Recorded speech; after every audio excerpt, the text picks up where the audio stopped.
Hello, everybody. We're live. Welcome. Welcome to tonight's episode of Brewcraft, a sudsy delve into 5th edition homebrewing. I'm your host, Thomas Fleming. I also go by DorksideVO on Twitter, or DM Dorkside other places. And tonight we're going to be talking about barbarians. Though, not just any barbarians. We're going to be giving barbarians something that they don't typically have access to. We're going to let them cast spells. Yeah, I said it. We're going to let barbarians cast spells, but it's going to come at a price. This homebrew is inspired by the Pathfinder Blood Rager class, which is kind of a mix between a barbarian and a sorcerer. They get all kinds of special powers based on their bloodline, and they can also cast spells. We're gonna tweak it a little bit. We're gonna make casting for barbarians. Hello there, hey Bopramin, how are you doing? Bopramin, Bop Ramen, that's probably how it's pronounced. Use my phonetics there. Okay, yeah, Bop Ramen. Yeah, that sounds about right. Correct me if I'm wrong, please. I don't want to call you the wrong name. Anyway, so we'll adjust my camera first so I'm not cutting off the top of my head. Professional streamer here, folks. Professional streamer. Anyway, we're gonna take a look at the Blood Rager, so to speak, and like Top Ramen. Okay, there we go. Yeah, Bop Ramen. Hey, Cylon Centurion, how you doing? Good to see you back. So yeah, we're gonna talk a little bit about barbarians. We're gonna talk a little bit about spellcasting and how we're going to go about giving barbarian spellcasting when it specifically says in the barbarian class that spellcasting while you're raging is a no-no. And yeah, should be a fun time. Tonight I kind of cheated a little bit. This isn't a new beer that I have never consumed before. This is actually a personal favorite of mine. It's from Anderson Valley Brewing Company. It is their Blood Orange Goes.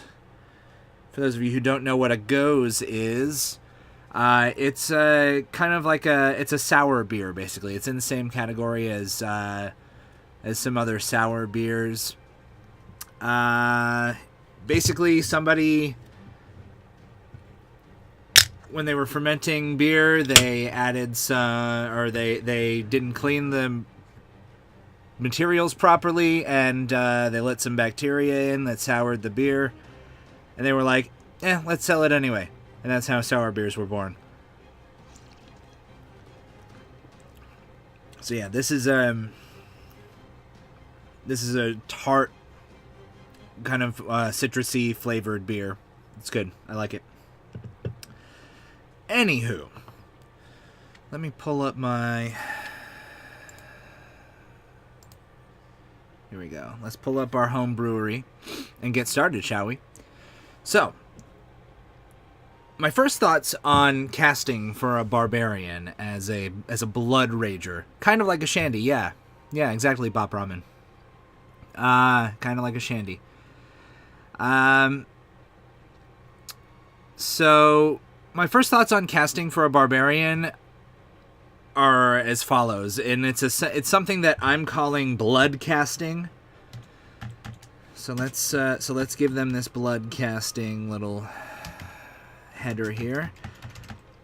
And then we're basically going to copy paste the information from the spell casting of any other class, or I should say any other 1/3 caster class. So so I'm going to go into my PHP PDF that I have here, and I'm going to find the fighter, and I'm going to go to the Eldritch Knight, and I'm going to copy paste their spell casting information, the spell casting feature from their subclass. And then we'll go ahead and modify that. That'll save me some typing.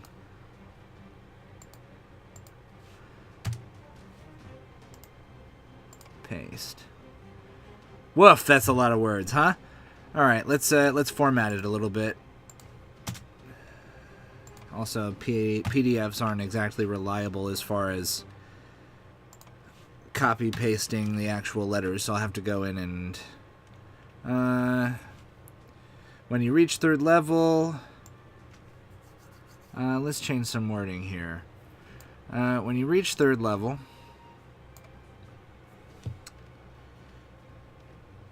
you gain access to a font of arcane energy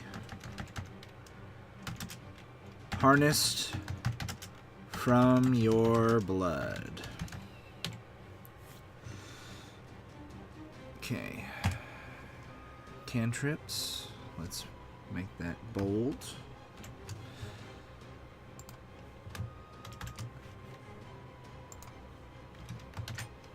You learn 2 cantrips of your choice from the, and I'm going to change this to sorcerer spell list. From the sorcerer spell list.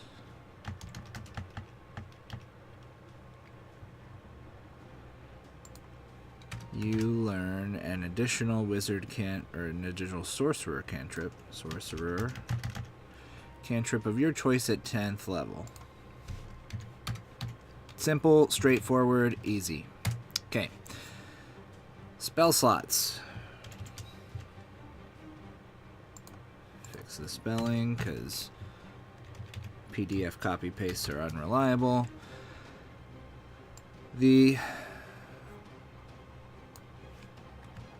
Blood Rager blood casting. Actually, let's make blood casting one word because spell casting is one word in the other stuff. Table shows how many spell slots you have to cast your spells and of 1st level or higher. Okay. To cast one of these spells, you must expend a slot of the spell's level or higher. You regain all expended spell slots when you finish a long rest. Now here's where we'll continue here. For example, if you know the 1st level spell shield,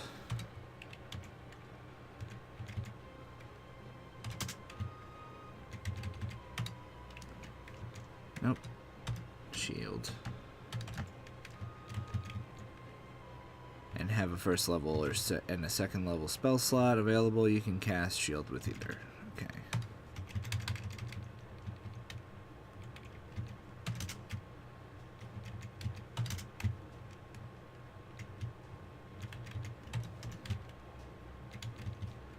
Okay. Now here's where we're going to get into our blood casting concept here. So let's give it its own entry here. Blood casting.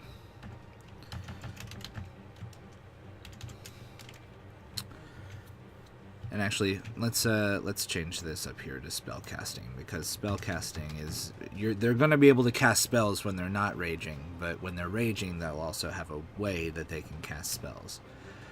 So let's see here. Blood casting. Make sure we're formatting everything properly.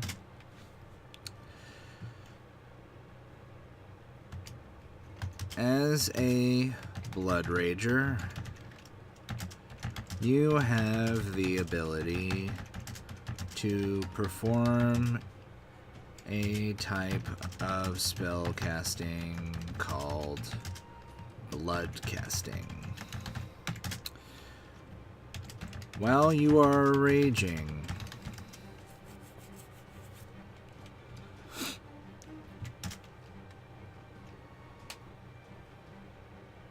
you can how do I want to word this? basically what I'm trying to say is they'll inflict harm on themselves, or they'll suffer damage by spilling their blood, and effectively it's going to be to the tune of probably the spell's level +5 or something like that, probably. Or may end up maybe it's their barbarian level plus the level of the spell. What do you guys in chat think?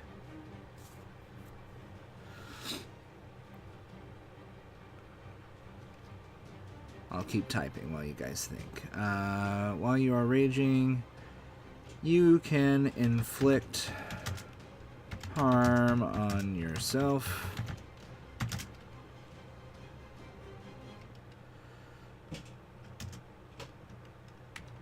Spilling your blood and suffering damage equal to... We'll figure that out as we go along. Equal to something.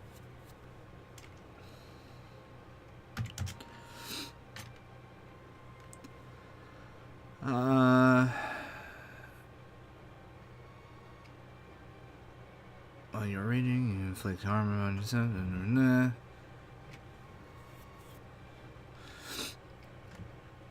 If you have a spell slot available for the spell you are attempting to cast,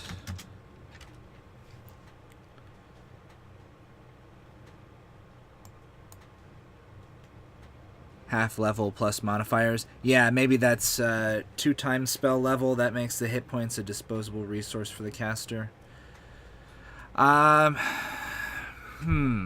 Those are both good points.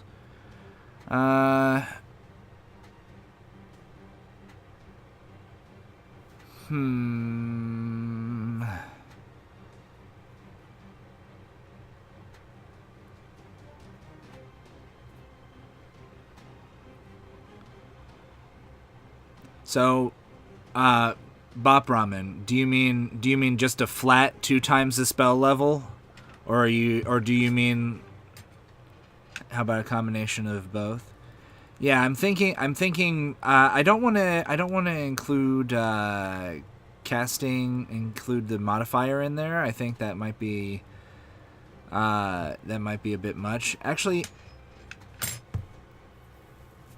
it could even be.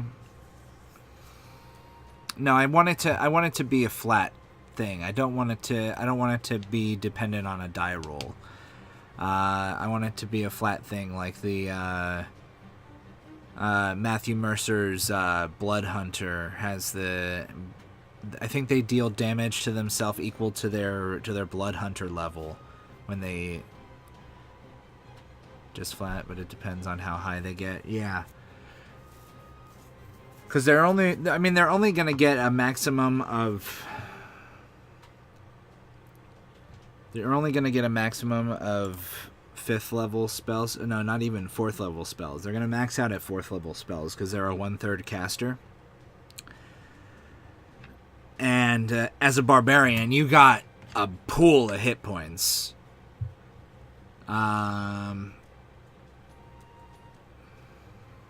And I will have to include a caveat in the description that says that the damage is magical damage that negates resistances due to rage, because otherwise somebody would probably argue, oh well, I'm bleeding, it's slashing damage or piercing damage. I'm resistant to that while I'm raging, so I have to include that caveat.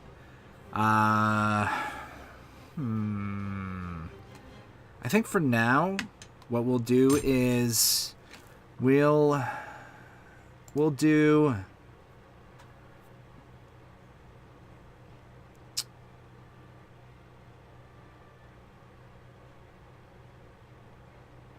I like half the level because it's not the same as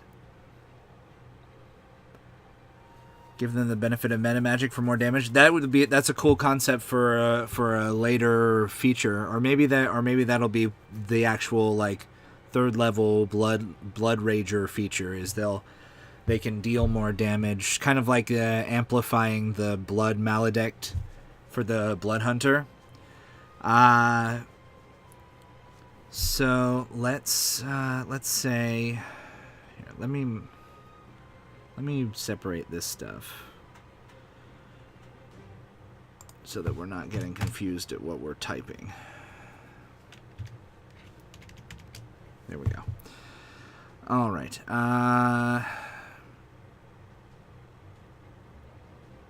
Let's say equal to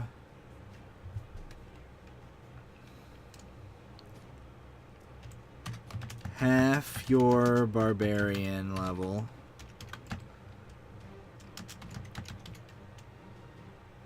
No. It feels like that's not enough risk. I mean, this is supposed to be a risky thing for the barbarian to be able to do this while they're raging. It needs to feel like a considerable risk. Let's say equal to your barbarian level plus the spell's level.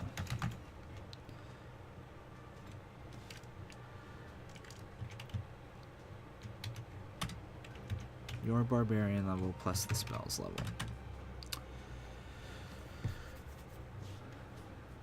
If you have a spell slot available for the spell you are attempting to cast, then no, actually, the spell still requires a spell slot of the level you. So 20th level barbarian do a maximum of 24 points to themselves. Yeah, basically, if they're trying to cast it, and I mean that's still nothing. So maybe double the spell's level.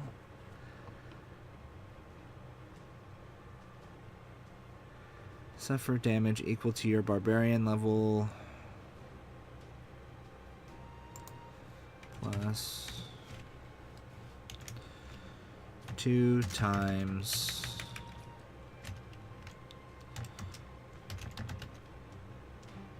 the spell's level. That would still only be 28. Would still only be 28 at 20th level.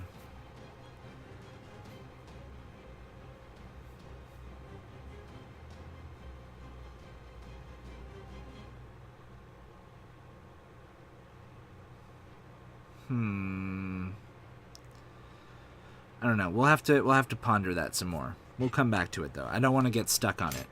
The spell still requires a spell slot of the level you are attempting to cast it at.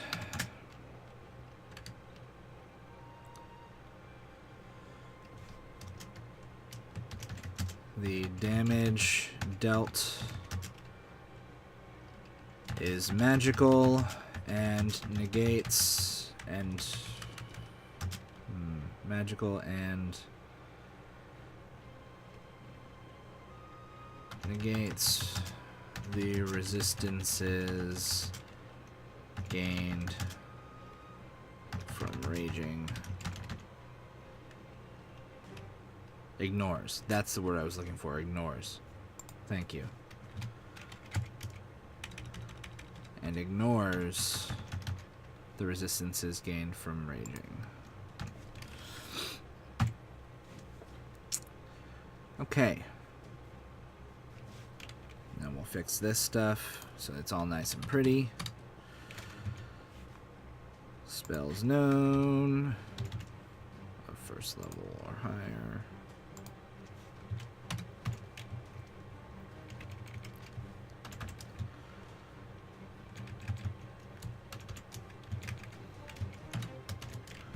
You know 3 first level sorcerer spells.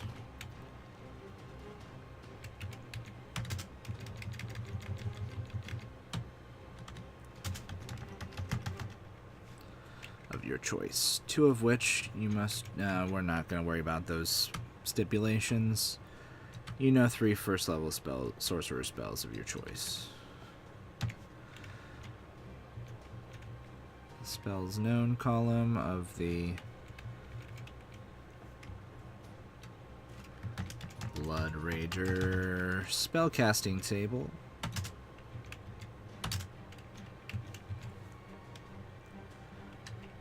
Shows when you learn more sorcerer spells of first level or higher. Perhaps limit them to evocation or conjuration. I mean, we could do that. What's the rest of chat think? What do we think? Do we want to limit them strictly to evocation and conjuration?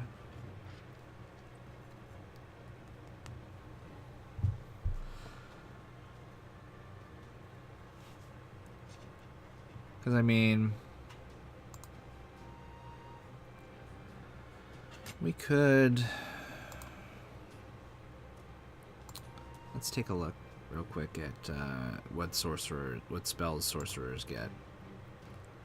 I've played one, but not recently.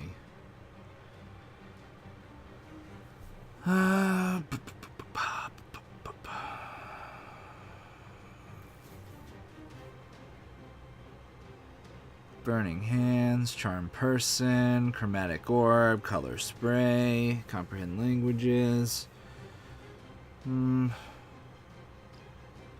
I mean, Expeditious Retreat would be a pretty handy thing for a barbarian trying to get in and out, especially if they're...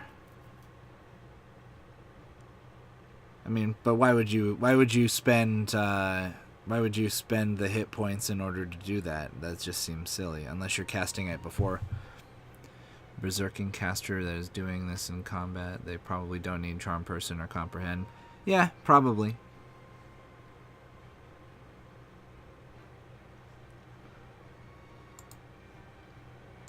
Okay. Yeah, we can do that. Let's, spells known. Sorcerer spells of your choice. From the evocation and conjuration schools only. Spells known column of Blood Raider spellcasting table shows when you learn more sorcerer spells of first level or higher. Each of these spells must be an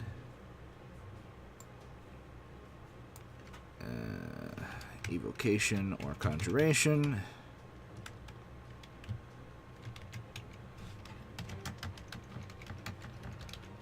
Spell of your choice and must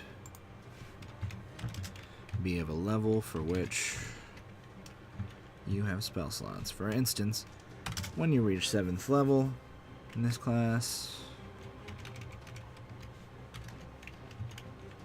you can learn one new spell slot, one new spell at 1st or 2nd level. Spells you learn at 8th, 14th, and 20th level can come from any school of magic. Okay, so there we go. Can come from any school of magic. Whenever you gain a level in this class, you can replace one of the sorcerer spells you know with another spell of your choice from the sorcerer spell list.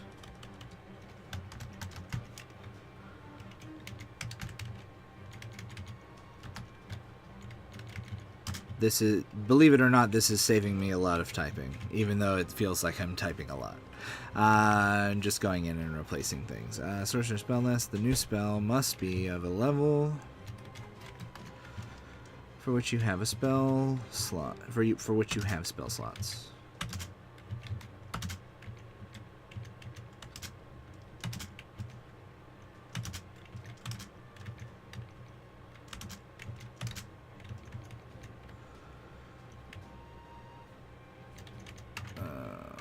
Okay. Let's tighten some of this stuff up here.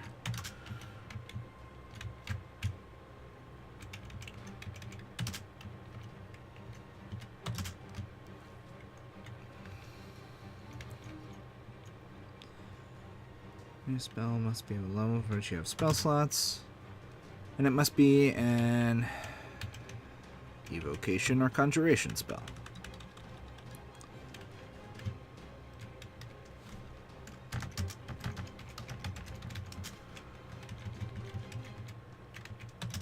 Unless you're replacing a spell you gained at 8th, 14th, or 20th level. Okay, spellcasting ability.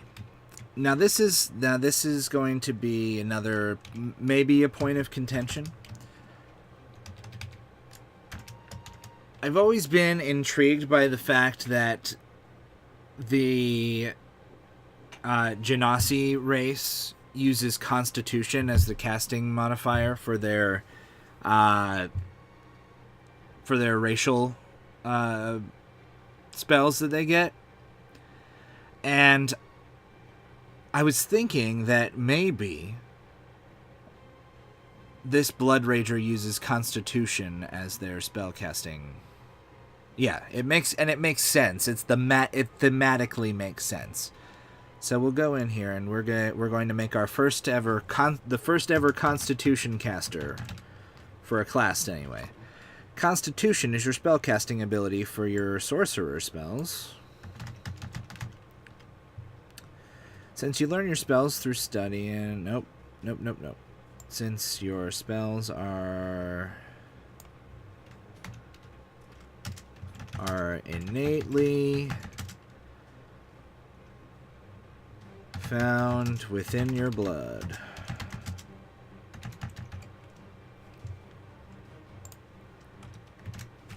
You use your Constitution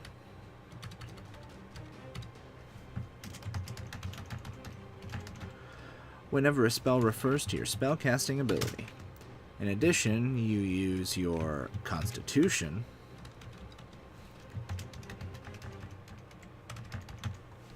modifier when setting a saving throw DC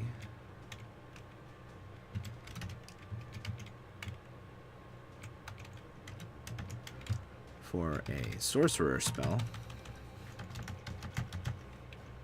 you cast, and when making an attack roll with one.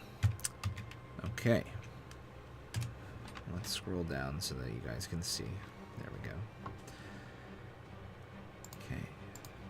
Spell save DC. That should be in bold.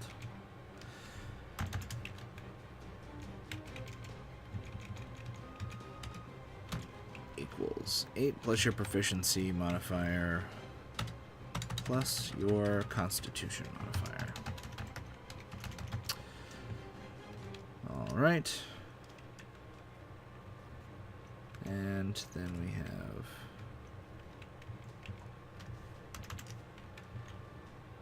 spell attack modifier.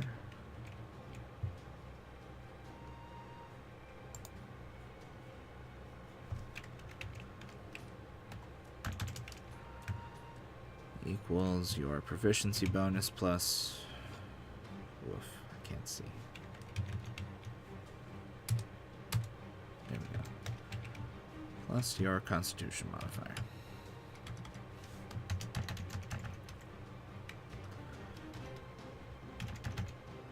Alright. Perfect. Now, let's pop a table in here so that we can get a look at the way that our spellcasting table is going to look. Let's do a column break there. And then we'll drop... Let's see, what table would I use? I think we'd just use this regular table right here, right? Let me double check.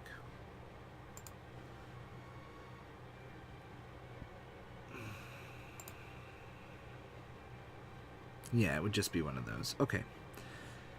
And then we'll see. This is the fun thing about home brewery is they will generate tables for you, and they'll just make up random stuff. Like generally, when you generate this this regular little table here, it comes up with this cookie tastiness table, and then it has tastiness and cookie type, and it only lists raisins and chocolate chip for some reason. I'm personally a peanut butter cookie person myself. But for our purposes, we're not talking about cookies. We are talking about Blood Rager spell casting table. And we are going to need snickerdoodles. Yeah, those are good too. So let's put... We're going to need to copy pasta some things.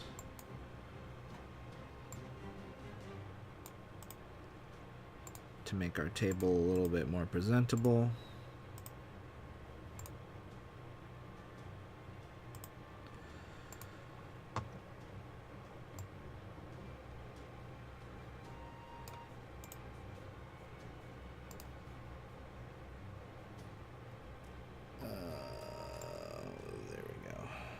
That's what I wanted to copy.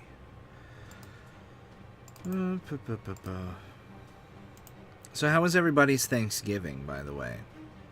I don't think I asked.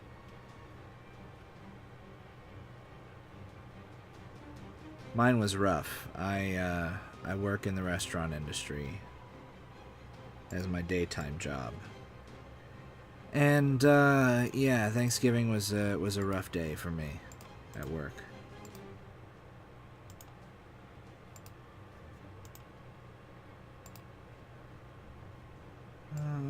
Okay, so let's cut this down to that. And reformat that.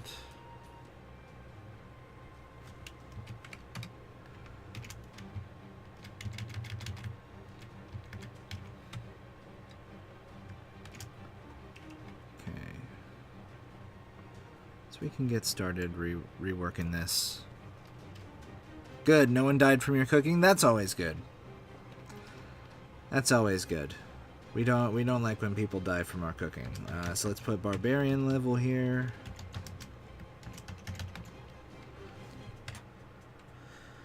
Then we're gonna put, oh, pardon me, cantrips known.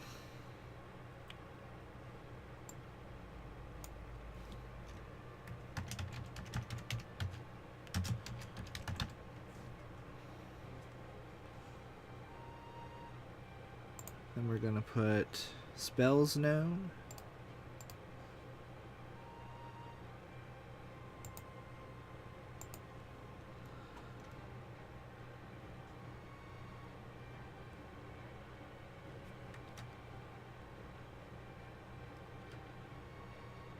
Huh. I think I added some extra things by accident.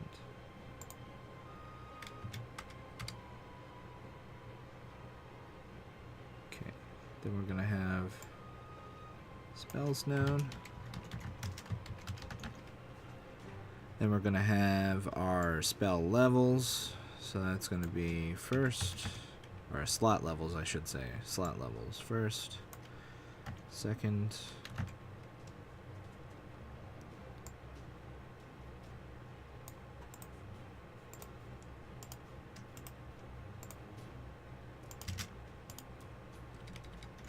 third,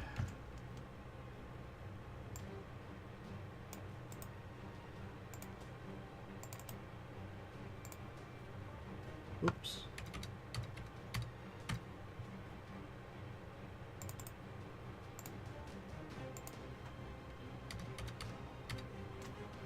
fourth.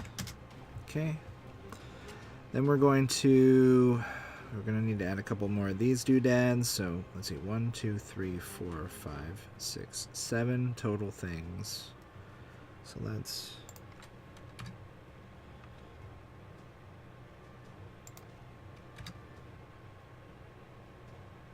Bring these babies in here. Copy. And paste.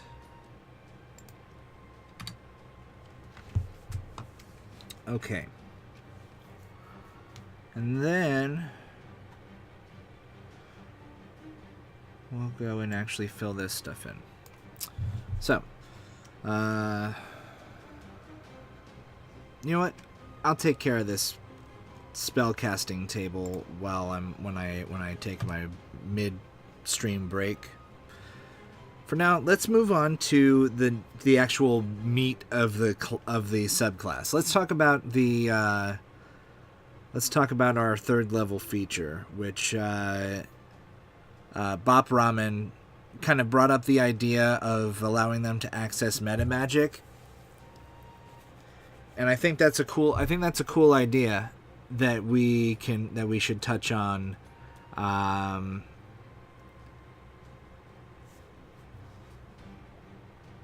But let's take a look.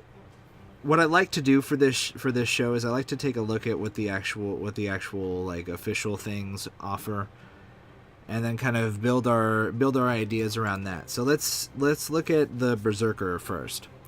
The Berserker gets Frenzy at third level, and that's basically just allowing them to do an additional attack as a bonus action. That's it. It's straightforward. It's simple. The whole point of the Berserker is doing lots of damage as often and as quickly as possible. I get it. That's cool. Then we have the Totem Warrior. At third level, they get the ability to cast Beast Sense and Speak with Animals as rituals. And they also get their bonus action casting. It would be effectively a quicken spell. Yeah. So if we're looking at giving them meta magic, do we want to give them access to all of the options of meta magic, or do we want to limit it? I mean, obviously, like certain things like subtle spell might not make sense, or careful spell. Probably not something that a barbarian would be concerned about.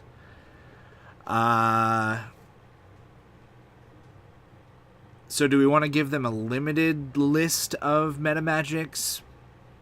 Do we want to completely rewrite the metamagic and give them their own options of metamagic? How do we want to go about this?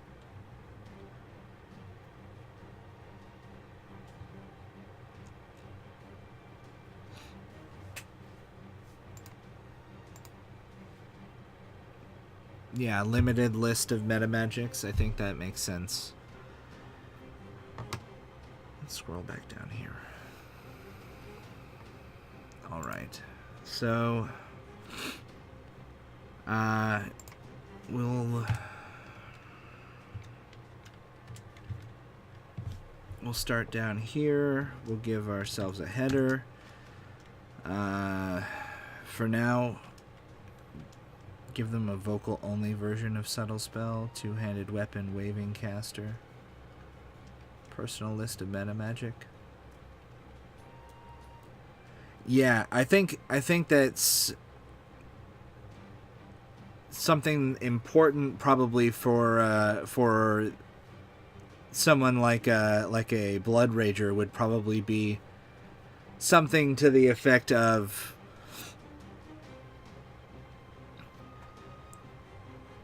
maybe like the Warcaster feat,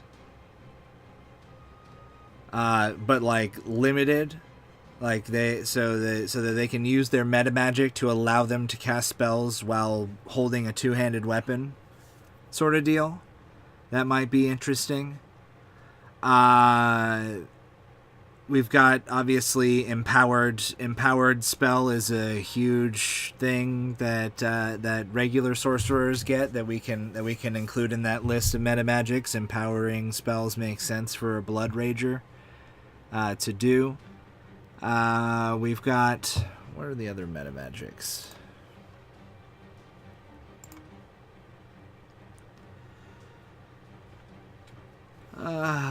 Distance spell. Oh, pardon me. We've got distance spell. Quicken spell. Twin spell.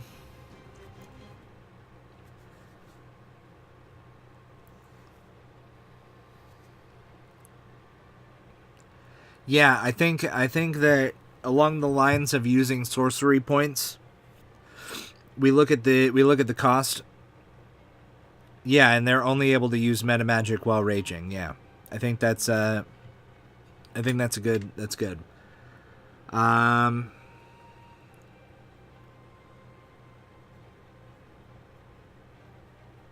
right, so let's get some of these ideas down. Let's see what we're thinking. So I'm just gonna call this meta magic for now, or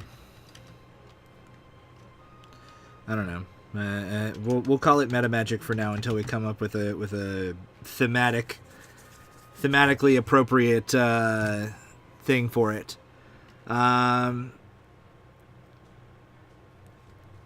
And then we'll just go down the list and see what we want to include. So we've got empowered spell.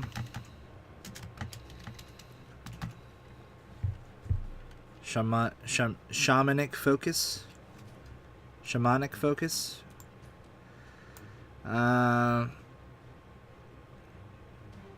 think that might get a little bit too confused with like a totem barbarian. I want this to be like strictly. I want it to be really focused on. What if we call it sanguine?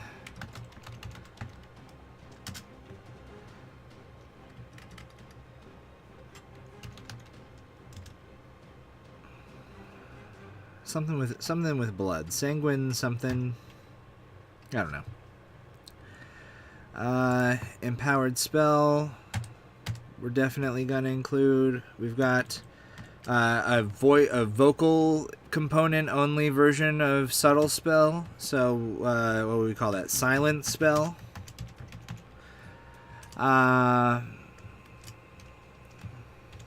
We had an idea for. We had an idea for the limited Warcaster ability to cast spells without having a free hand. Still spell.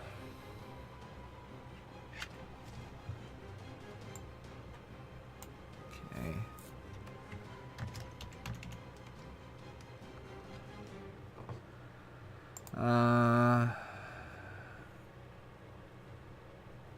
I don't know what I want to call that yet. So let's take a look here. We can basically copy paste empowered from the sorcerer list.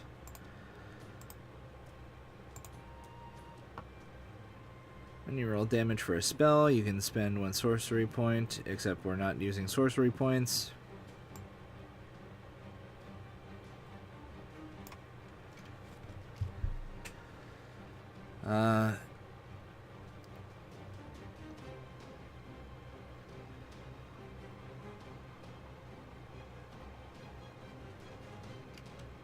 You can suffer damage equal to your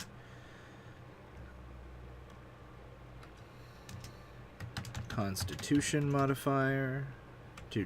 We'll say for empowered, double your Constitution modifier. Barrier spell. Gandalf against the Balrog. Yeah, maybe. Equal to 2 times your Constitution modifier.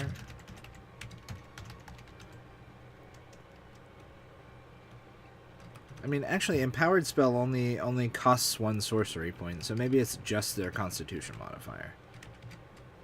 Now, if we included twin spell, I would say probably include the double, because I think that one is based on the spell's level.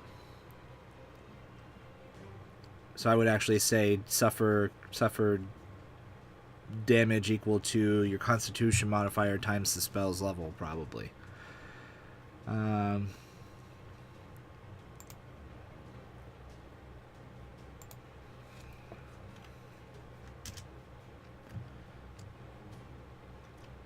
Yeah, exactly. In addition to the damage already suffered to cast the spell while raging. Yeah, for sure.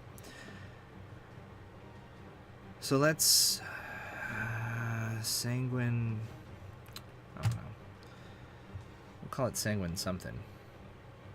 My brain is fried, man, from the last week at work. Let's copy this meta magic information too, so that we can have that flavor text in here. 3rd level. You gain the ability to twist your spells to suit your needs. Only while raging. You gain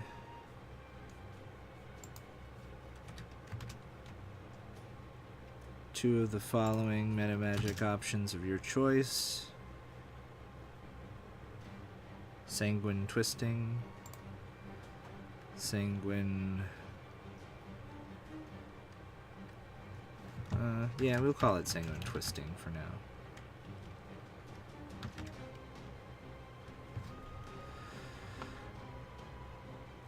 At 3rd level, you gain another one.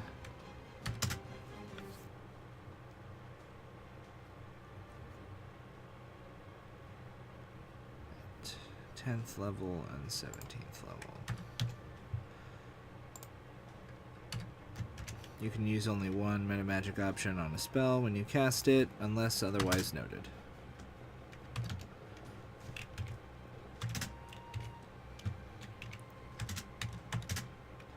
Do we even want to give them access to additional meta magics at higher levels, or do we want to just give them the option of 2, or maybe just one additional at a higher level? Maybe just at 10th level and not at 17th level. I don't want to overload them with too much options. I want them to still have to kind of work with their resources that they're given. And depending on how many meta magics we give them, they might end up with all the meta magics at 20th or by 17th level. Yeah, if we can only come up with 4 meta magics to give them. Huh.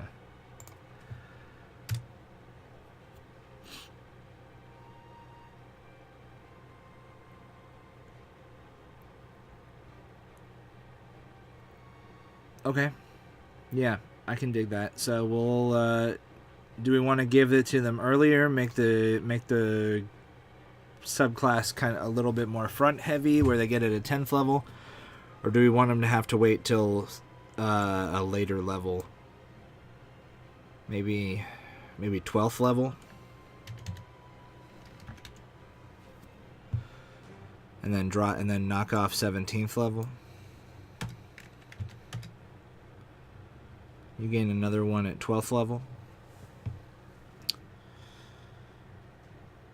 Or maybe they get one meta magic at 3rd level. And then they get 1 at 10th level and 1 at 17th level. That would space it out a little bit better.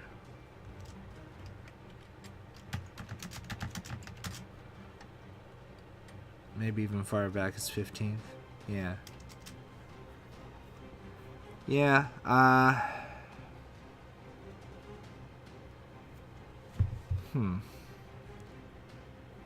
It's a tough one. Another 1 at 10th and 1 at... Yeah, no, I think that's a good balance. Is they'll get one meta magic at 3rd level, and then they'll get 1 at 10th and 1 at 17th. Instead of the the front heavy regular sorcerer who gets two at first or two at third level when they get their meta magic, and then one at 10th and one at 17th.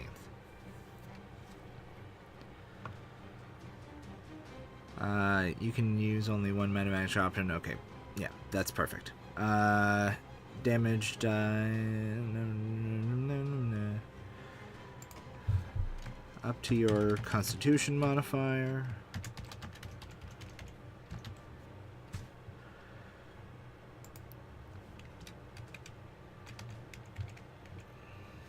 Suffer damage equal to your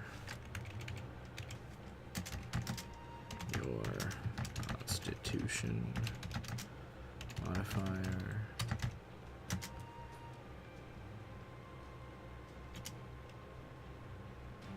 How about Constitution modifier plus the spell's level?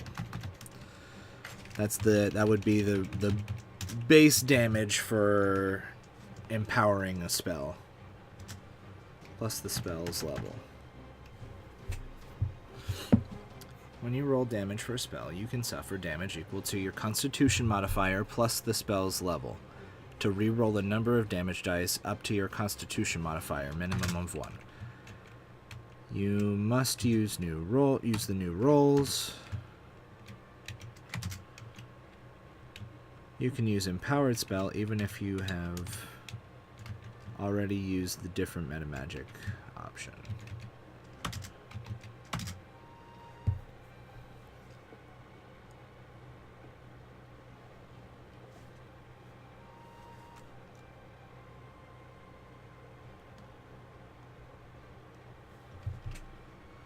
Okay. Oh, of course that went up there. Why wouldn't that do that? So let me move this page break up here. That way we can see everything nicey nice. Okay. So still spell, Bop Ramen. Why don't you talk to me a little bit about still spell? What was your thoughts on that? Was that the vocal only subtle spell?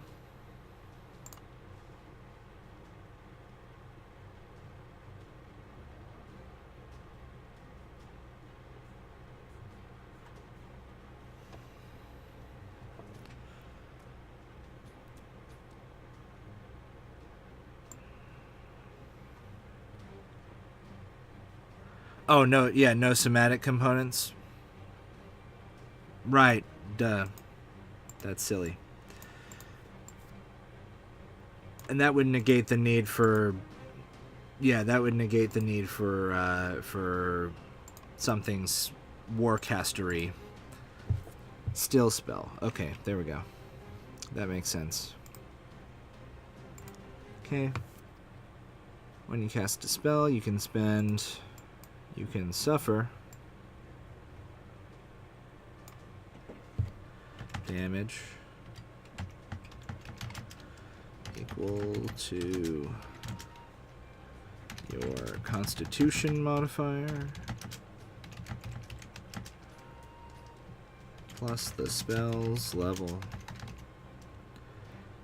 to cast it without any somatic components.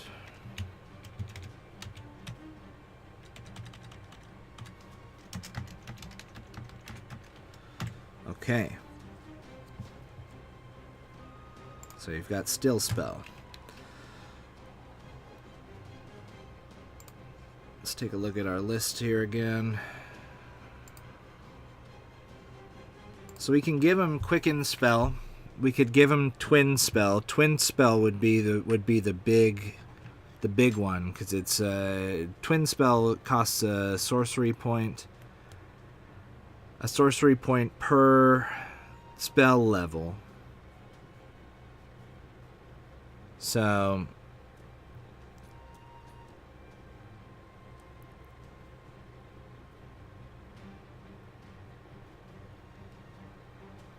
definitely quickened in twin. Yeah.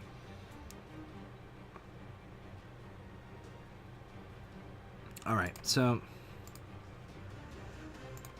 let's do quickened. Actually, let's do twinned first because I'm a pain in the ass when it comes to alphabetical order of things.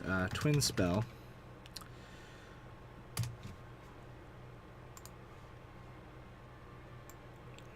Okay.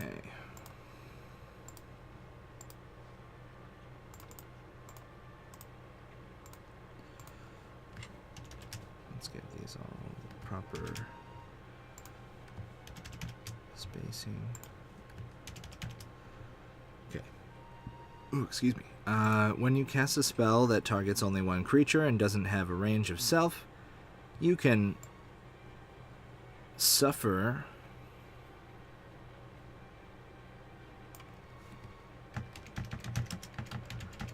damage equal to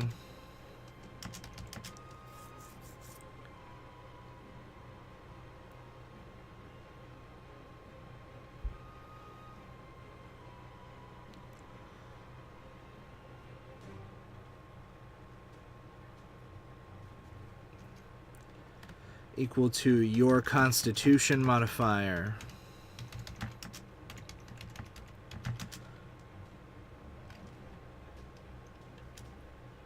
Times the spell's level. That way it's... So let's say, for instance, you're casting you want to twin a 4th level spell. It's going to cost you 20 hit points to twin a 4th level spell.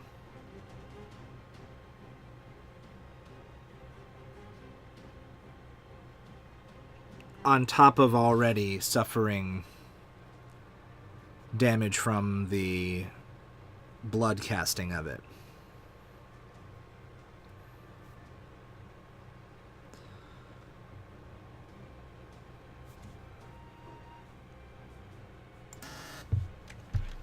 Jesus.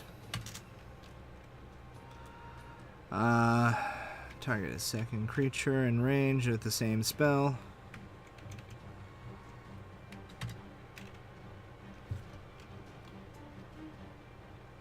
Don't want to make it too steep a cost. Well, what's your thoughts? What do you think?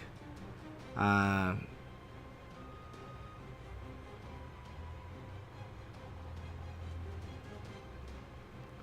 trying to think of a way to make it fair, but also it needs to cost the barbarian something, because I have played so many barbarians that are just like sacks of hit points that you don't have to worry about anything. And I think that making a barbarian who has to actually manage their hit points is an interesting concept. So yeah, I'm open to suggestions. What do you think the cost should be?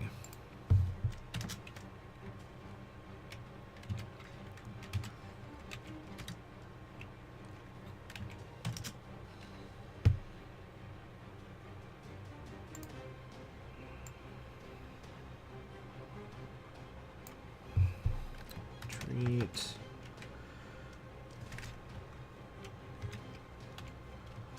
Two times con modifier plus spell level.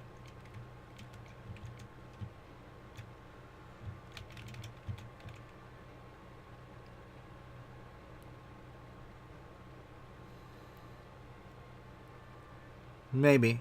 Yeah, maybe that works. That's what I was thinking for Quicken spell.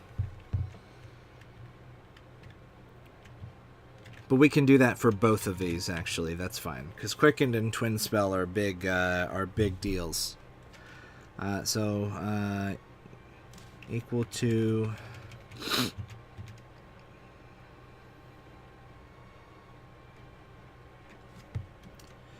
2 times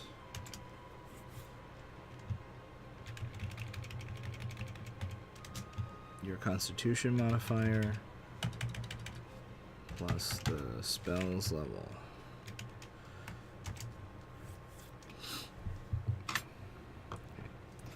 Does that make sense? Trying to use my mathematics formatting to make it make sense, where it's 2 times the sum of the stuff in the parentheses.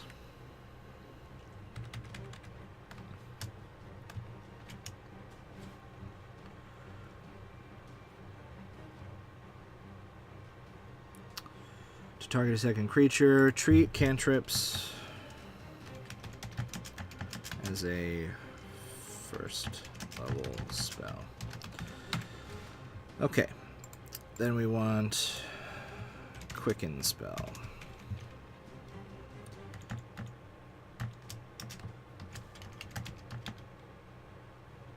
Cool, cool. Quickened with a C. Quickened spell. Okay. Then we're gonna copy paste.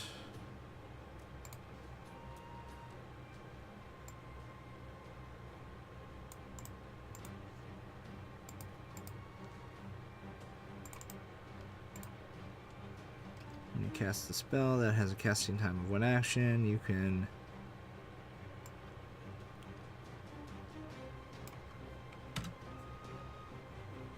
suffer damage equal to blah blah blah.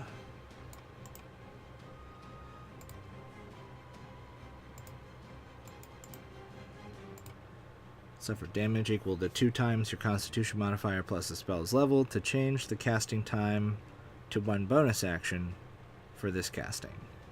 Okay, so we've got 4 here. We said we were thinking about maybe 6. Do we have any ideas on other things we could turn into meta magics, or do we have other meta magics we might want to pull from the meta magic list? Heightened spell is an interesting one. When you cast a spell that forces a creature to make a saving throw to resist its effects, you can spend 3 sorcery points to give 1 target of the spell disadvantage. It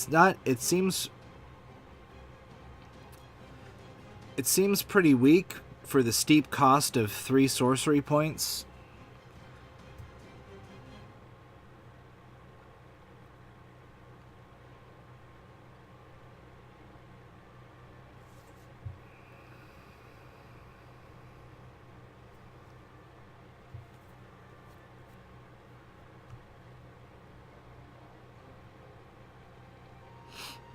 That could be interesting.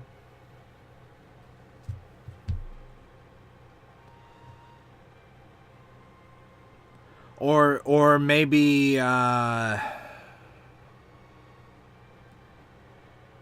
something to the effect of adding rage damage to their melee spells, because rage specifically says using a weapon that uses your strength modifier, if I'm not mistaken.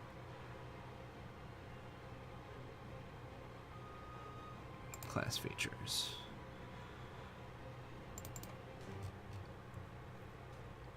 Yeah, when you make a melee weapon attack using strength, you gain a bonus to the damage rolls. So maybe something to the effect of adding rage damage to the, or maybe that's just a regular feature. Maybe we give them an additional feature at 3rd level that allows them to add rage damage to their melee spells as well.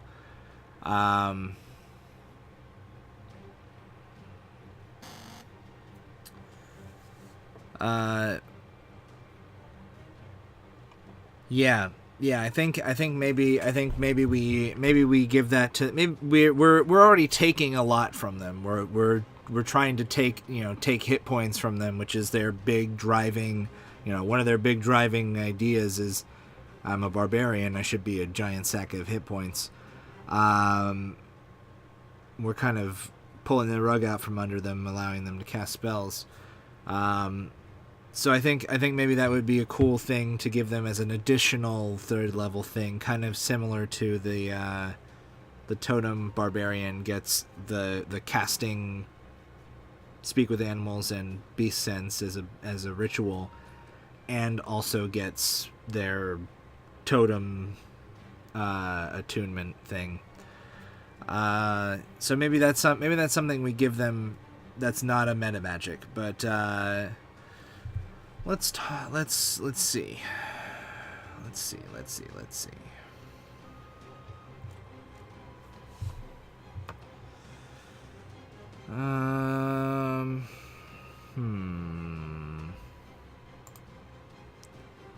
Does anybody have any other ideas for meta magics?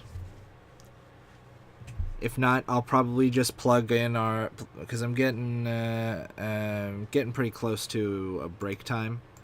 So I'll probably just plug in our little idea for our other third level feature, which is going to be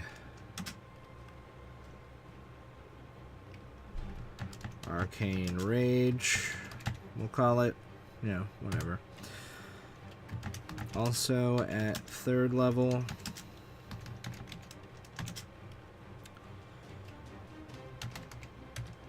your Arcane Prowess attunement allows you to add rage damage to melee spells. Short, sweet, and to the point. Accurate spell, reroll the spell attack.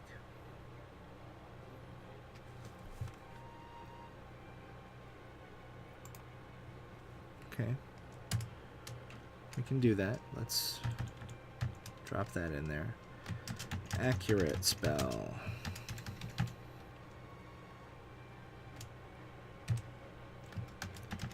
When you cast a spell that requires an attack roll, you can suffer damage equal to your Constitution modifier plus the spell's level to re-roll that requires an attack roll and you miss.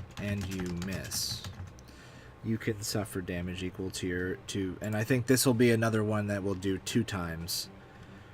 2 times. Because advantage is a big deal, especially or effectively giving them luck to re-roll. Giving them lucky, I should say. 2 times your Constitution modifier plus the spell's level to re-roll the attack. You must use the second roll.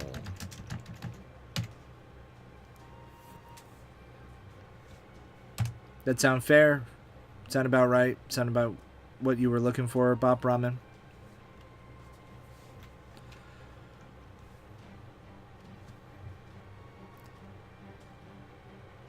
And then we've got our Arcane Rage. Arcane Attunement allows you to add rage damage to melee spells. Alright. Sounds pretty good. Alright.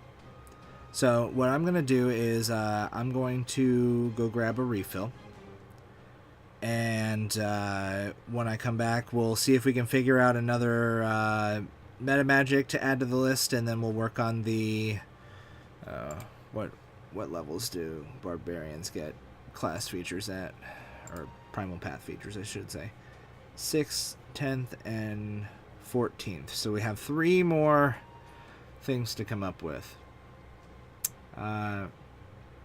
So I take some time, think up some ideas. When I come back, we'll talk some more about barbarians.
And we're back. Now, before we get back into our Blood Rager subclass, I wanted to take a second to talk to you guys, and let you know that something interesting happened between this stream and the last time that I streamed Brewcraft, and that is, well, our channel became an affiliate with Twitch. So, if you all are so inclined, you now have the ability to cheer for the stream and donate bits. You also have the ability to subscribe should you be so inclined. Any donations or subscriptions... Oh, excuse me. That beer has made me gassy. Any donations or subscriptions would obviously go directly to adding content to the channel, allowing us to do more things. We have lots of ideas in the pipeline, so anything that you can offer is greatly appreciated, but just your viewership is enough. Thanks again for making this stuff possible, guys. I mean, it's because of you guys being viewers and following us and helping us out that we got to this point, and we can only go further. Now I'm going to step off the soapbox, and we'll get back into some barbarian stuff. So, did we have any ideas on a 6th metamagic that we could use?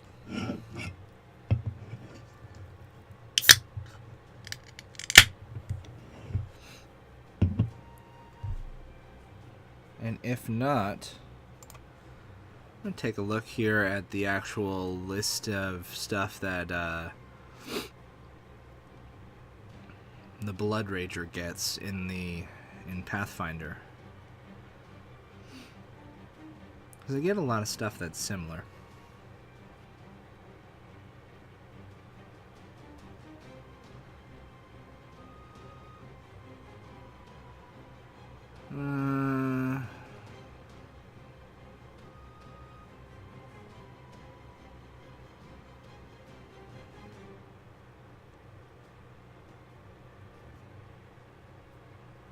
Okay.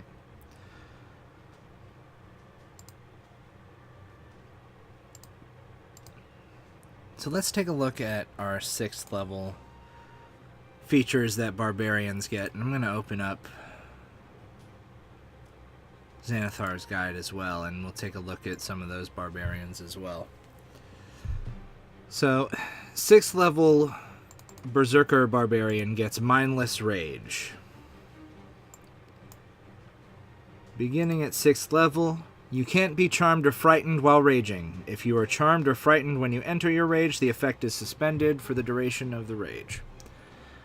So that's definitely a support thing that's helping out the barbarian, preventing them from being taken out of the fight either by being charmed by someone that they're fighting or becoming frightened of someone that they're fighting. Then we move on to the Totem Barbarian. They get their next special thing that they get from their totem. Things like you gain the might of a bear. Your carrying capacity, including maximum load and maximum lift, are doubled.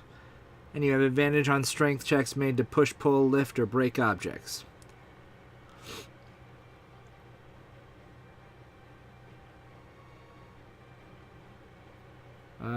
You can gain the eyesight of an eagle. You can see up to 1 mile with no difficulty.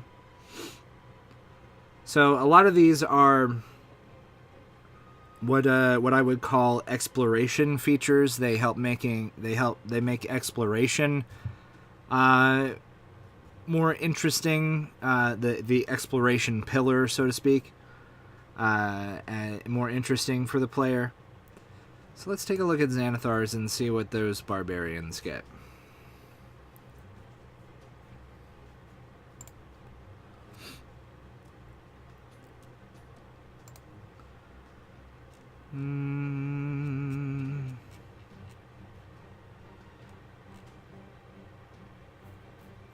So we've got the Ancestral Guardian. This is an interesting one. I'm actually playing a Druid / Ancestral Guardian Barbarian in a game right now. And I'm looking forward to this feature. Beginning at 6th level, the Guardian Spirits that aid you can provide supernatural protection to those you defend. If you are raging and another creature you can see within 30 feet of you takes damage, you can use your reaction to reduce the damage by 2d6. When you reach certain levels in this class, you can reduce the damage by more. 3d6 at 10th level and 4d6 at 14th level. So that's an interesting one that allows the Barbarian themselves to support the team and kind of lend some aid in protecting them. Ritual casting at 6th, or access to some divination spells as rituals. I want to stray away from ritual casting because that allows... we want to keep their spell casting while it's still a focal point of the subclass. I think we want to keep it a little bit limited, and regular sorcerers I don't believe get ritual casting either. I'll have to double check, but I'm pretty sure. Yeah, they don't get access to ritual casting either, and I'm kind of looking at this as kind of a blend of barbarian and sorcerer. So I don't think that ritual casting is gonna fit in too well with what we're looking at.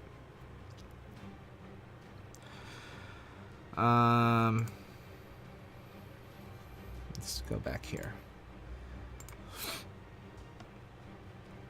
Then we've got Storm Soul for the Storm Herald. At 6th level, the Storm grants you benefits even when your aura isn't active. Desert gets resistance to fire damage, so you get some resistances.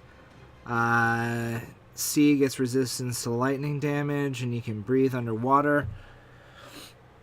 Maybe we give our blood sorcerer, or our blood rager, I should say. Maybe we give our blood rager something like 6th level sorcerer abilities too. Yeah, that's a good point, actually. Let's take a look at those. So, Draconic Bloodline is Elemental Affinity. You add your Charisma modifier to the damage, and you of your chosen Draconic Ancestry, and you can spend a sorcery point to get resistance. And Wild Magic, I wish Wild Magic was better designed. Maybe that'll be something we tackle down the line. Maybe we'll do a rework of Wild Magic sorcerer, because I feel like it could be really cool.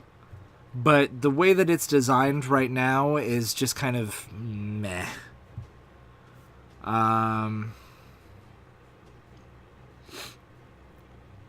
Wild Magic starting at 6th level, you have the ability to twist fate.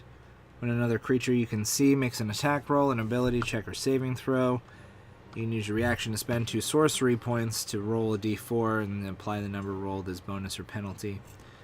Yeah, I mean, that's 2 sorcery points to basically give a one-time bless or bane to someone's roll. That's The sorcery points are an important resource, and it needs to be something really cool that kind of triggers their use, I think. Let's take a look at some Xanathar's sorcerer stuff and see what they get.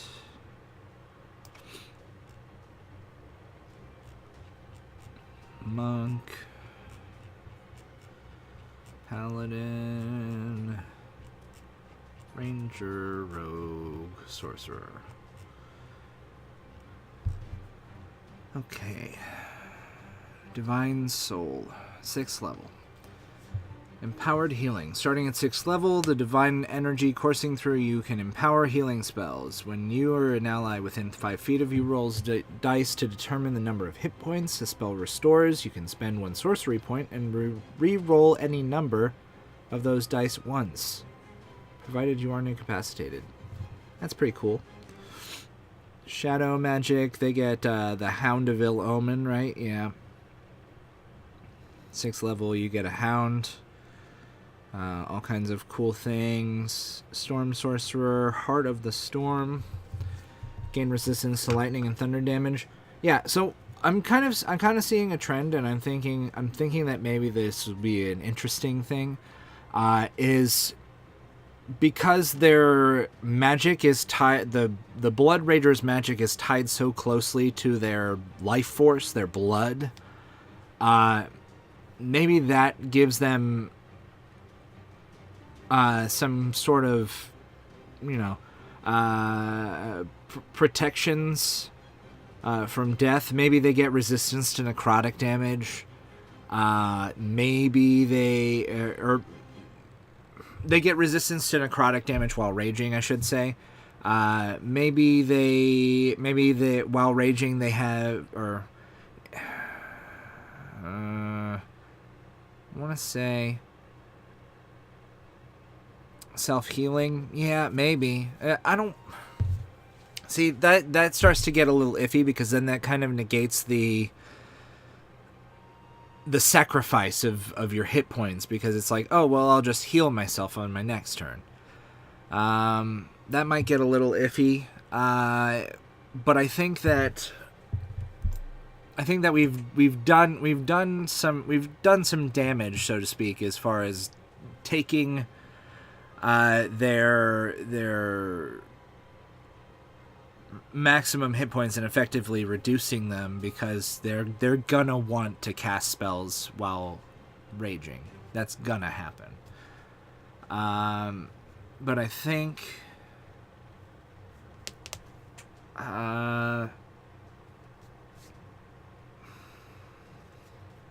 something like advantage on death saves, something like that, maybe. It's a tough one, because I don't want to give them something too crazy at 6th level, because we still have 10th and 14th level to worry about.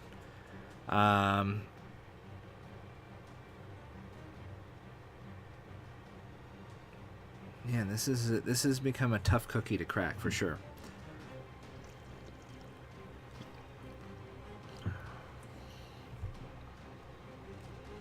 Let's look at 10th level stuff, and we'll come back to it. Let's see what kind of goodies the 10th level barbarians get.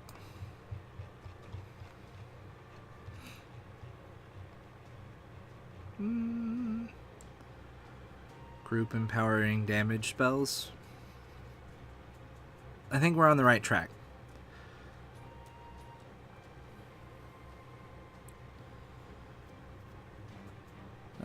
Could do self-heal, but at a serious disadvantage. Can't use spells for X number of turns.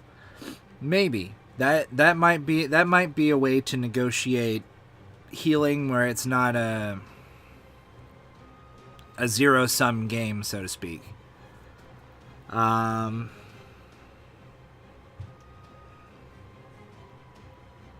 Let's...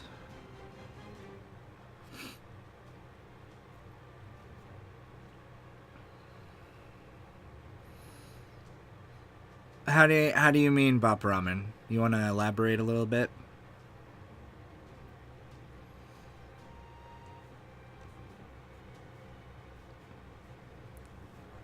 Let's see.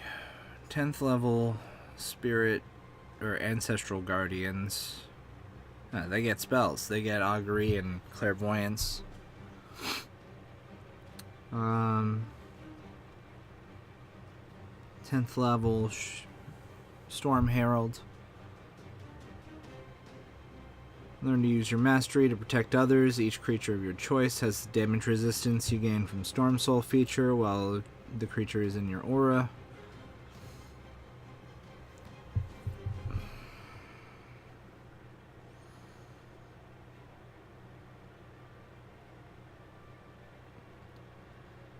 Zealot Barb. 10th level, you learn to channel divine power to inspire zealotry in others. As a bonus action, you unleash a battle cry infused with divine energy. Up to 10 other creatures of your choice within 60 feet of you that can hear you gain advantage on attack rolls and saving throws until the start of your next turn. Blood Rager is near a warlock. The warlock uses a spell and gets a benefit similar to one of the Blood Rager metamagic abilities. Oh, so like a reaction type of deal where they can affect other people's spells as well. Is that what you're talking about?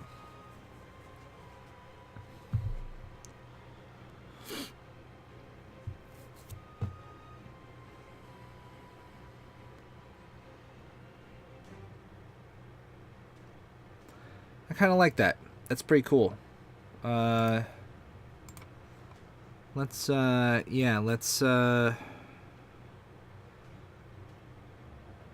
look here. I'll finish up the spellcasting table later when I'm and then you guys can see it completed when I share it. Okay, I think this is actually a pretty full thing. I think I'm actually going to move all the rest of this stuff. Cut. I'm going to move all the rest of this stuff to a new page. And that way we can look at it fresh, beautiful. We've got lots of room. Okay. So, let's call this Sanguine Weave.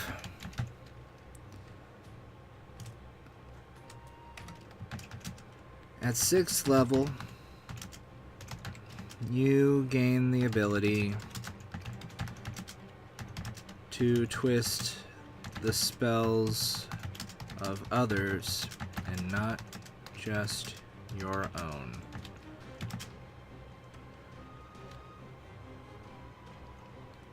As a reaction,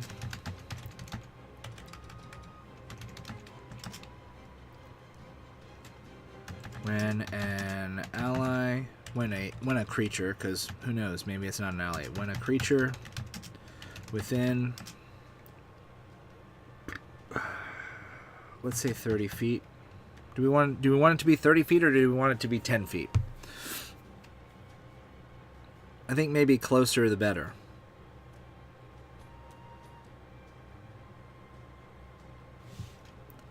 I think maybe 10 feet. A creature within 10 feet of you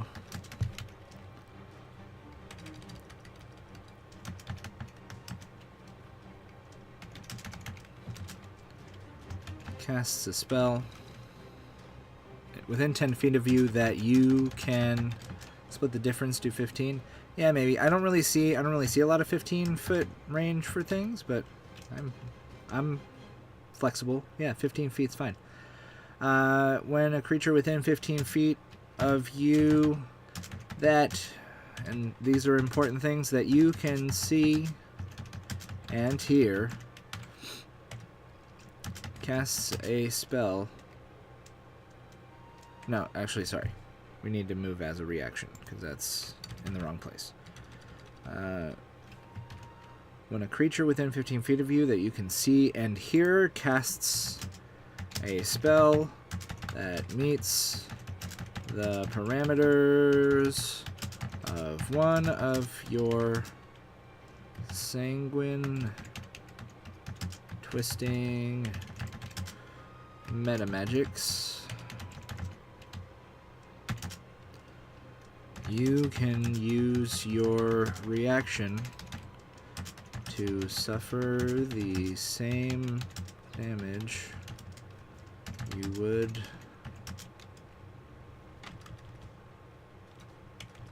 to suffer the damage and effect their spell instead.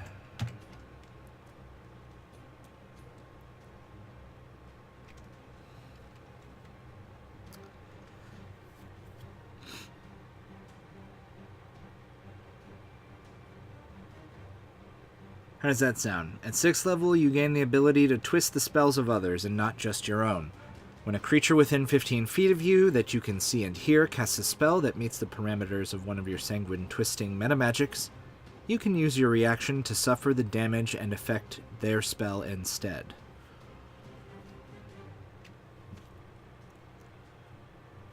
Maybe I should include suffer the damage as listed in the metamagic. As listed in the metamagic.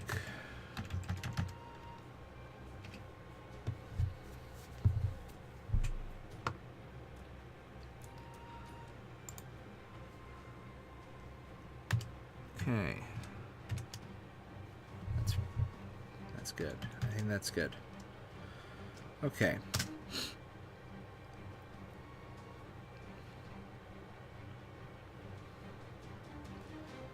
Tenth level feature. We're running a little tight on time tonight. I may end up having to finish this off stream or potentially start next stream using it. So that your caster needs to be closer to you. Yeah, I'm still kind of imagining this is going to be a frontline person. So that's going to limit their ability to affect people that are far away from them. The caster that they're trying to help out needs to be close to them. So that's kind of putting their caster in danger as well. So that's kind of the give and take of the feature. Is if you want to help your casters out, your other casters, they're gonna need to be close to you. All right. Let's take a look here.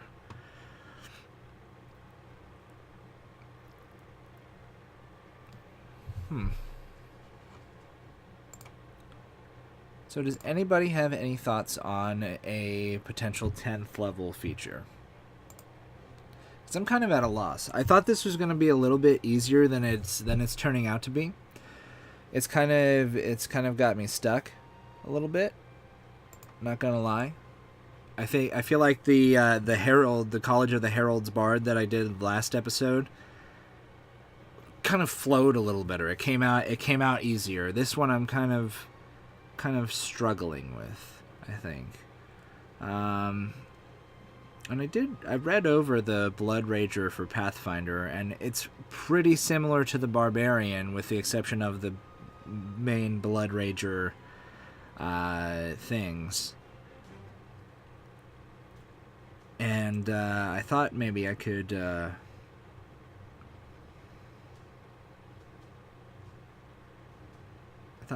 work it out, but never declare defeat. We're gonna figure it out. Okay.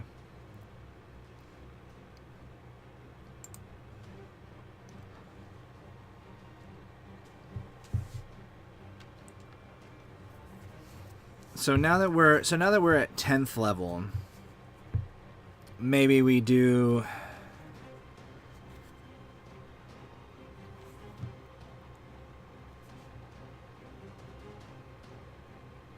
Now that we're at 10th level, maybe we do the healing option. Or maybe we save that for 14th level.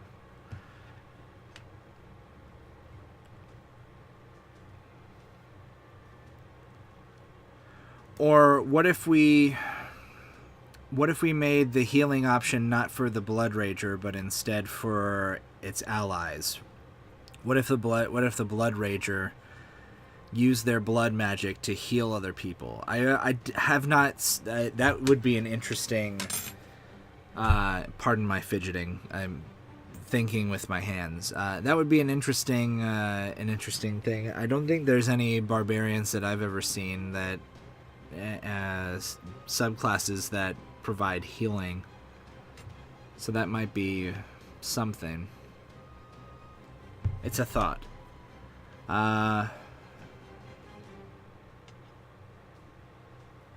Hmm.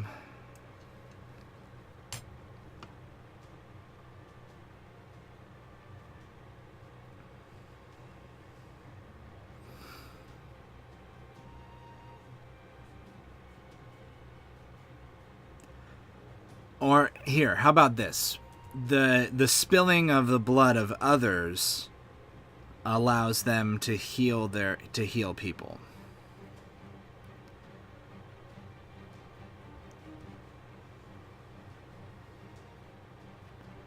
Yeah, maybe something like that.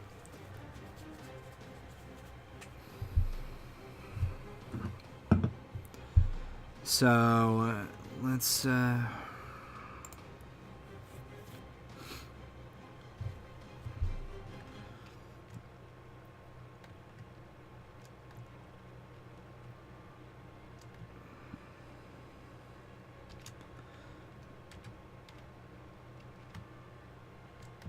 revitalizing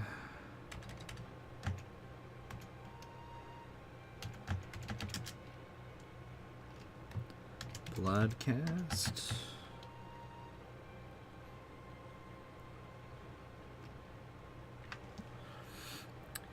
I don't think I want to do equal to the damage. I think I want to do a flat rate similar to the life cleric. So I'm thinking what we do is equal. It's a flat rate equal to the caster mod, plus the spells level. I think that makes sense.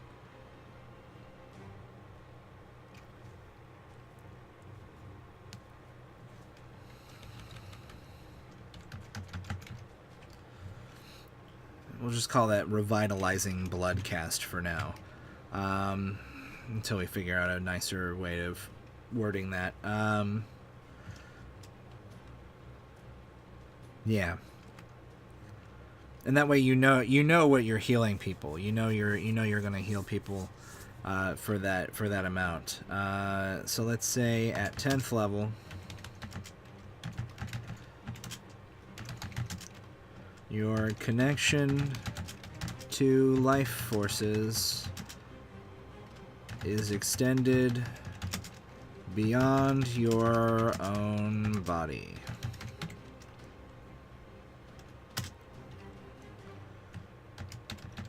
And this is only when you bloodcast. If you're casting the spell regularly while you're not raging, then it's not going to heal anybody. When you cast a spell using blood casting,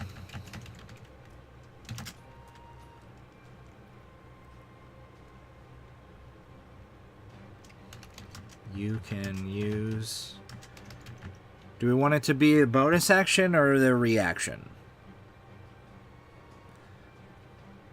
I think reaction is a good choice because there's a lot. Reaction is kind of a underutilized action, in my opinion, in the action economy of D&D. I think that there's a lot you could do with your reaction if you were given the right stuff to do it with, you know.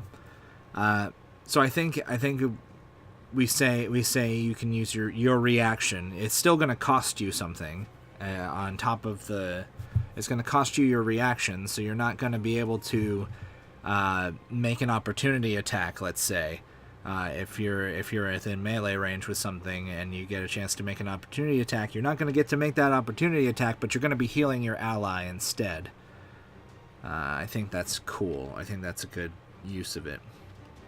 Don't have a lot of reactions, so that helps. Yeah, it helps them with their action economy, because there's other things that you can be doing with your bonus action. You can quicken spell, and then you'll be using your bonus action for that. You'll be using your bonus action to rage on a turn. So, yeah, I think that's good. That's good. Okay. So you can use your reaction to heal a creature of your choice within 15 feet of you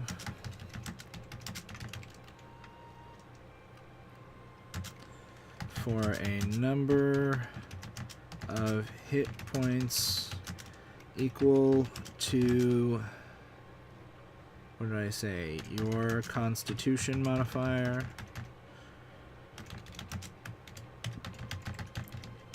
plus the spell's level. Short, sweet, and to the point. At 10th level, your connection to life forces is extended beyond your own body.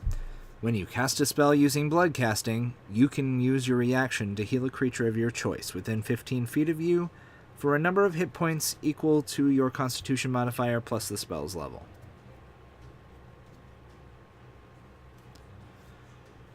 Okay, awesome. So I think that's going to bring us to our last feature. That's the 14th level feature. Kind of about. I mean, I can run over a little bit. It's not going to kill me. Got about 10 minutes left of regular stream time, because I had planned to end at 8, but we'll keep going. I want to finish this up. So let's take a look at 14th level features. We can jump back to sorcerers too, because I think that sorcerers also get a 14th level feature. So let's take a look at barbarians first.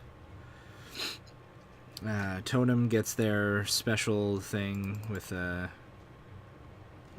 more totem stuff.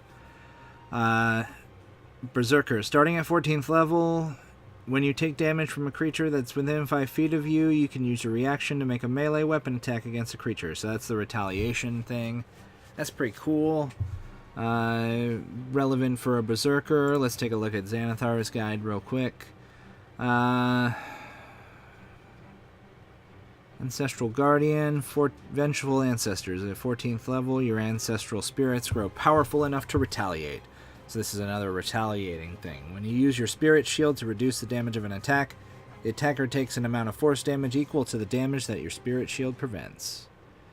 So that's kind of a buff you and damage some things. Spell attack is a reaction.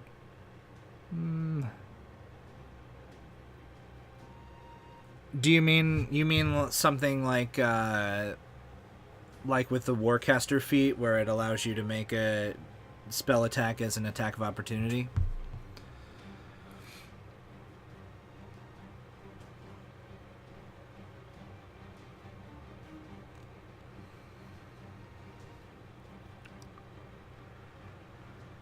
Rage Beyond Death. Beginning at 14th level, divine power that fuels your rage allows you to shrug off fatal blows. While you're raging, this is the most insane thing I've ever seen in a barbarian, and it makes me want to play a zealot barbarian, but only at high levels. Beginning at 14th level, the divine power that fuels your rage allows you to shrug off fatal blows. While you're raging, having 0 hit points doesn't knock you unconscious. You still must make death saving throws, and you suffer the normal effects of taking damage while at 0 hit points. However, if you would die due to failing death saving throws, you don't die until your rage ends, and you die then only if you still have 0 hit points.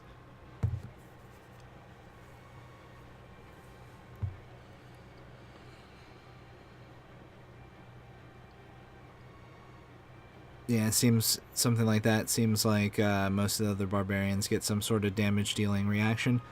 Yeah. Again, it's kind of here and there. Let's see, Raging Storm. The effect is based on the power of the storm you channel grows mightier, lashing out at your foes. Immediately after a creature in your aura hits you with an attack, you can use your reaction to force a creature to make a dexterity saving throw. Yeah, it looks like a lot of reaction stuff, huh? Okay, yeah, so let's say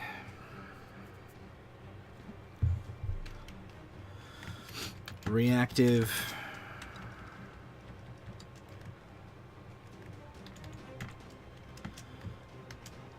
Let's say Arcane. Let's call it Arcane Bloodlust. Why not?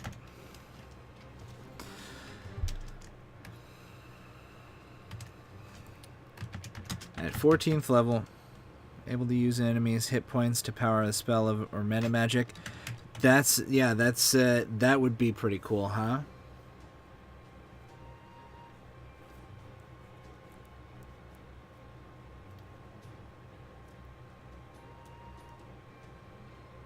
I like that.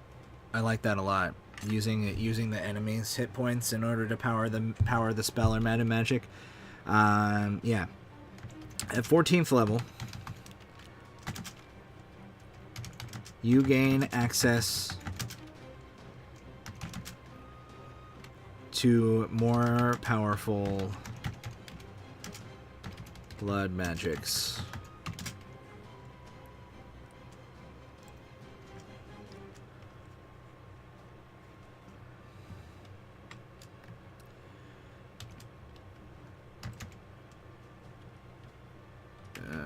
You gain access to a blood. Let's just call it to a blood pool.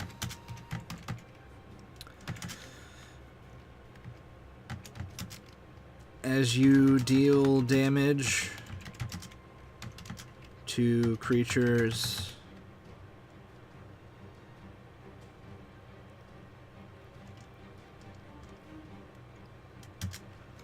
the blood pool fills, adding hit points equal to half the damage dealt.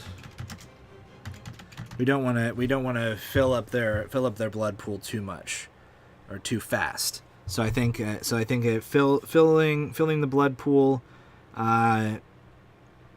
with half the amount of hit points that they dealt in damage is going to prevent them from spamming the blood pool too much and just using the blood pool from 14th level on in order to blood cast.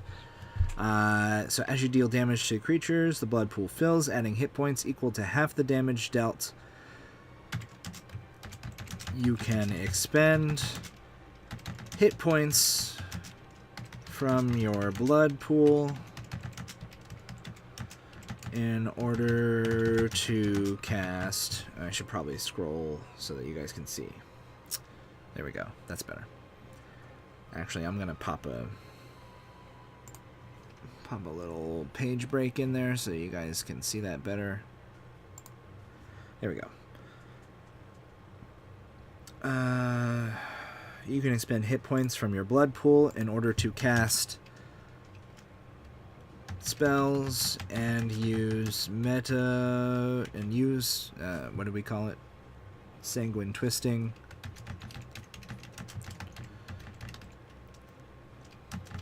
As if you were suffering the damage.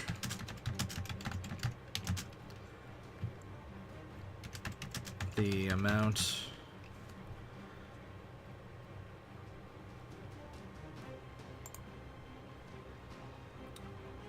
so let's include in the verbiage, you gain access to a blood pool while raging.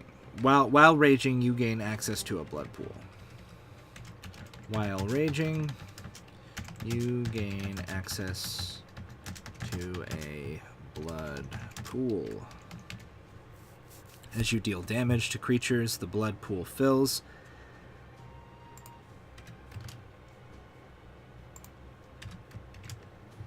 Adding hit points equal to half the damage dealt. You can expend hit points from your blood pool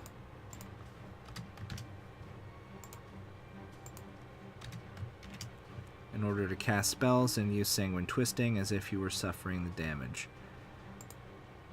The amount of hit points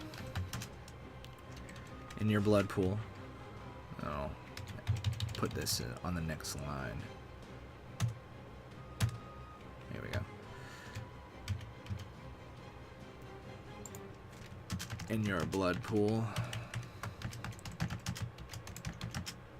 resets when your rage ends.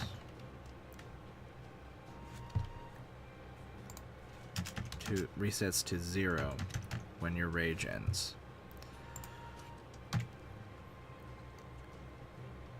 Yep. Yeah. At the end of your rage, all blood pool points go away. All right. Yeah, I dig this. I am very cool with this. And we got it in under the wire. 7:59 Eastern. 1 minute to spare. All right. Yeah, I'm going to. I'll finish up the spell casting table and everything, and we'll. Yeah, I dig this. Thank you so much, guys, for helping me out and hanging out and talking to me. I had a great time making the Blood Rager. Now I'm going to give you the spiel at the end of the episode. You can follow us on Twitter.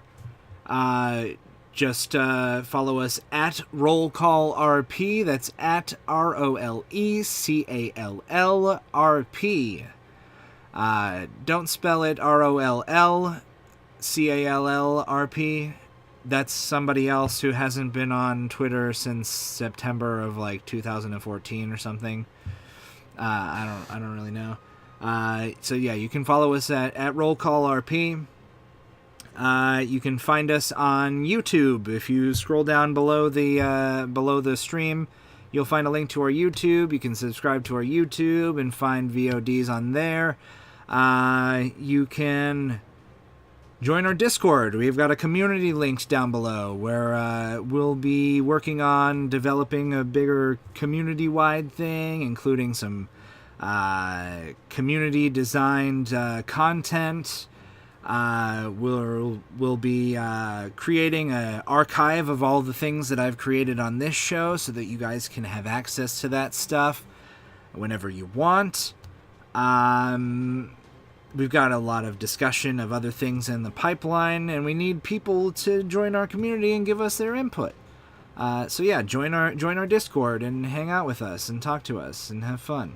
It's mostly memes and shit posting. No, I'm just kidding. It's friendly conversation as well as memes and shit posting. But yeah, join us on Discord. If you are so inclined, don't forget you can totally subscribe to our Twitch. We very much appreciate it. Yeah,